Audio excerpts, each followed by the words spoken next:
At the very top of Bumblewood Hill, far from roads, shops, and boring grown-up rules, there lived a dragon. His name was Stinkpot, and he was exactly what his name suggested. He smelled terribly. Not like rotten eggs or cabbage stew. No, no. Stinkpot smelled of old socks, wet umbrellas, and something you once dropped behind the sofa and forgot for 3 years. But Stinkpot didn't mind. Dragons are not the sort to worry about personal hygiene. He was proud to be different. He didn't hoard gold. He didn't roast sheep. He didn't terrorize villages, though he did once sneeze so hard that 3 cows rolled down a hill. What Stinkpot loved was smells. He collected them in bottles, in jars, in teacups and jam pots. Hundreds of containers lined the walls of his cave, each sealed tight with a cork and labeled in scratchy writing. One jar was labeled, "Freshly baked cinnamon rolls, pinched from Mrs. Wobble's bakery." Another, "Thunder after a summer storm." And another, "Baby dragon breath, mine." He sniffed them all daily, like most people read their favorite stories. And he was quite content until one day Effie Tittle arrived.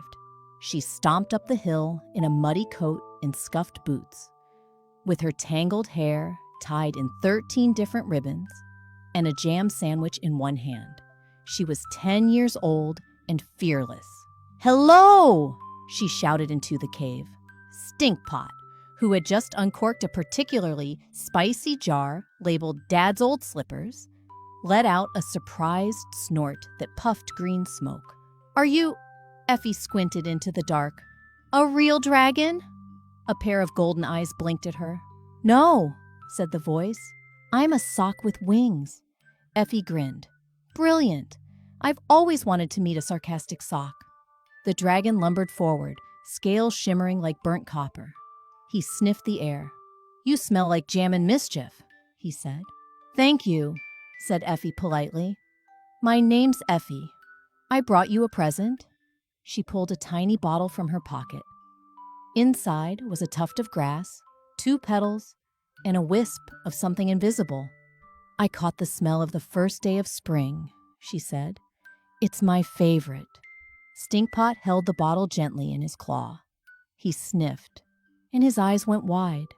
No one had ever given him a smell before, not once.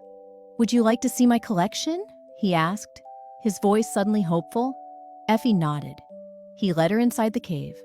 It was enormous, warm, cozy, and smelling of everything and nothing all at once. Bottles lined the shelves like colorful soldiers. She read the labels out loud. "The inside of a new book. Laughing so hard you snort. Sunday morning with pancakes."